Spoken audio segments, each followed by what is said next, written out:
Okay, so sixth Easter, Sunday of Easter. So malapit na ang Pentecost. So next week is the Ascension Sunday. Then the week after that is the Pentecost. No, so Okay. as last Sunday, if we remember the readings last Sunday, it's all about Son and Father, Jesus and his Father, no? So I am kumbaga ang sabi niya is ano yun? I say to you, the Father dwells in me and He does His work through me. No? Parang gano'n. No? So, last Sunday, ang bida was the Son and the Father. And this Sunday is the Holy Spirit. No? Ah, So, this Sunday, it's actually chapter 13, 14, 15, 16 is John's discourse of farewell of Jesus. No? So, nagpapaalam na si Jesus. No? mm, So sabi nga 'di ba last Sunday, I am going to the Father. Then si mm, si Thomas, "Where are you going? We don't know where you're going. Show us the way." mm, So and sabi ni Jesus, 'di ba? Sabi niya, that anyone who believes in me will do the same works that I do. So this is now the continuation, no? So this is calling the challenge for doing the work of God, doing the work of the Father. So as we start, no, there are a few things that we can learn about this. Is first is I say yung sinabi ni Jesus na yung he did not stay in this world, 'di ba? Sinabi niya mm, doon, no? Ah, na for you, for others who don't know, neither he sees him nor he knows him because they are not of but you know him, he is with you and I will be with you. So sinasabi niya na hindi nila maintindihan to kasi sila ay makamundo. And Jesus did not stay in this world, no? Kaya siya nagpapaalam, no? So sinabi niya na, but when I go, I will leave you the helper. Yo, mm, so yeah. the helper, as maraming maraming meaning yung helper. So it is the Holy Spirit as we know, no? Mm, And we have heard so many forms of the Holy Spirit, like the dove, the mm, paraclete, sa Old Testament yung burning bush, no? So those are tawag dito is the presence of God, no? In the Holy Spirit, no? So it now completes the Trinitarian identity, no? The Holy Trinity. So God, Father, Son, and the Holy Spirit. So again, if we look at the sacraments that uh, are being introduced here nung first reading is first is the baptism, no? So the baptism and the confirmation. So baptism is bringing us in the as member of the Church of Christ, no? And it gives it's parang binibigay yung Holy Spirit sa atin. But the confirmation is the one that allows us to grow, no? Allows us to have the courage and confidence to spread the gospel. So that is the difference between the baptism and confirmation, no? So mm, and then uh, I come to that point that's very important, no? Sinabi niya dito, if you love me, if you love me, saan yun?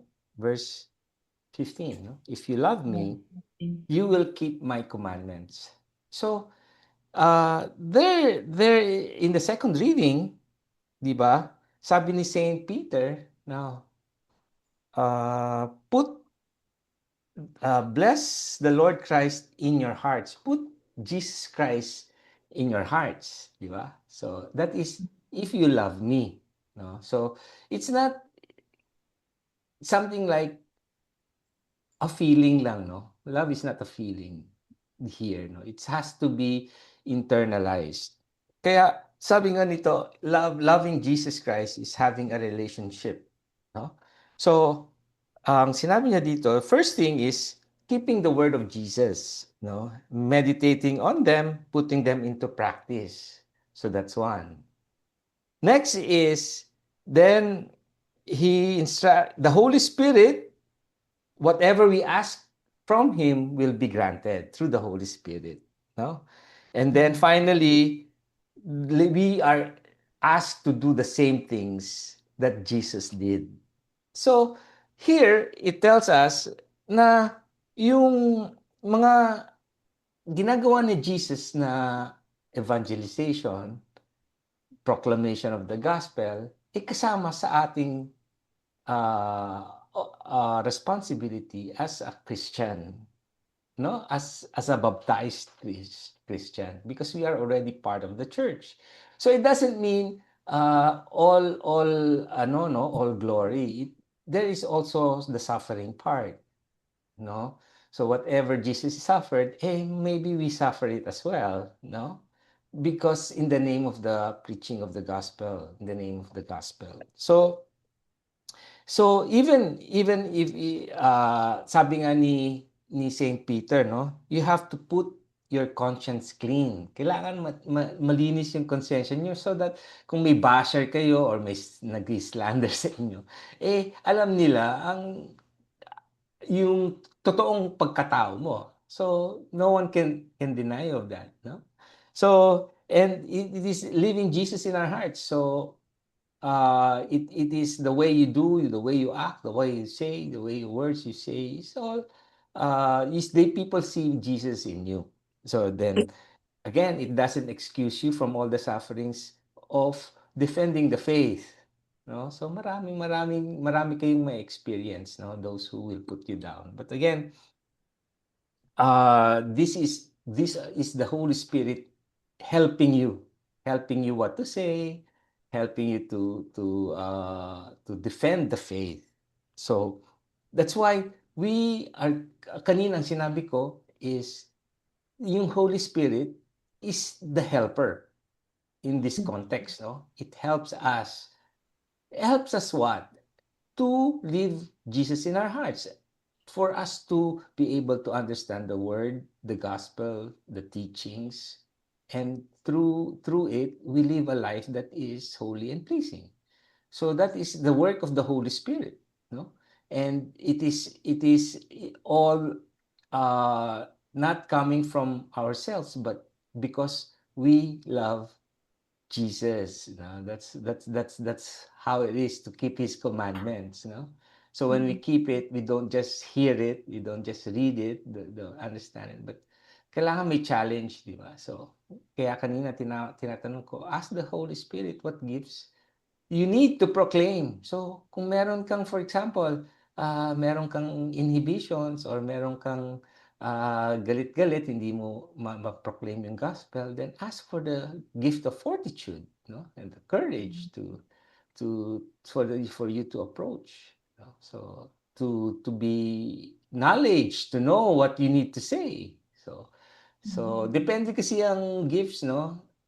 It's all granted to us, but depende on the situation, which the Holy Spirit will, ang tawag dito, He will refine it depende on the situation you are in. So kung halimbawa, hirap kang understand yung gospel, or you have a difficulty in understanding how to interpret, then ask for the gift of wisdom and knowledge, so yan yung so that's why kanina, okay, you receive the Holy Spirit, you have the Holy Spirit, to what end? Is to proclaim it to others.